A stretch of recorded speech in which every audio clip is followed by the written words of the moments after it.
Asalaamu calaykum, soo dhawaada saaxiibayaal, kuna soo dhawaada muuqaal cusub. Maanta muuqaalkeena waxaynu kaga hadlaynaa 5 macluumaad oo laga yaabo inay kaa qarsoonaayeen. Fadlan haddii aad ka heshay muuqaalada noocan oo kale ah, like saar.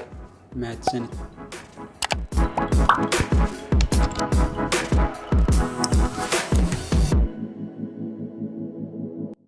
Lo'du ayaa waxay ka mid tahay xayawaanaadka ugu neefsiga badan, waxaana la sheegaa in halkii daqiiqo ay neefsato 10 ilaa 30 jeer, halka cunuga yar ee dhashay uu neefsado 15 ilaa 40 jeer. Afrika, oo afka Carabiga lagu yiraahdo Ifriqiya, ayaa waxaa la sheegaa in asalka magaca Afrika uu ka yimid boqor lagu magacaabi jiray Ifriqiis bin Dilmanaar oo ka talin jiray dhulka Yemen. Horseshoe ayaa wuxuu ka mid yahay xayawaanaadka badda ku nool oo dhiigoodu buluug yahay. Xayawaankan ayaa xeebaha iskugu soo baxa sanad walba dhammaadkiisa si uu ugu duugto ukumihiisa xeebaha, midaas oo keenta in xeebaha laga soo ururiyo in badan oo ayaga ka mid ah.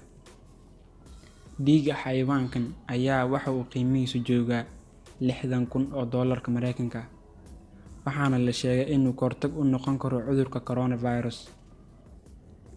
Faramugada, oo afka Ingiriisiga lagu dhaho octopus, ayaa wuxuu Alle ku abuuray waxyaabo cajiib ah, waxaana ka mid ah inay leedahay 3 wadno, 9 maskax, iyo sidoo kale in dhiigoodu buluug yahay.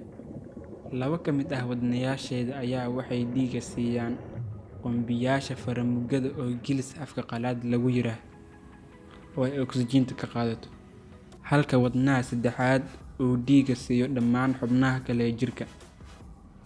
9 maskax uu xayawaankan leeyahay ayaa 8 ka mid ah waxa uu ku leeyahay 8 gacmood, halka midka 9aad ay shaqadiisu tahay inuu kantaroolo neerfaska xayawaankan.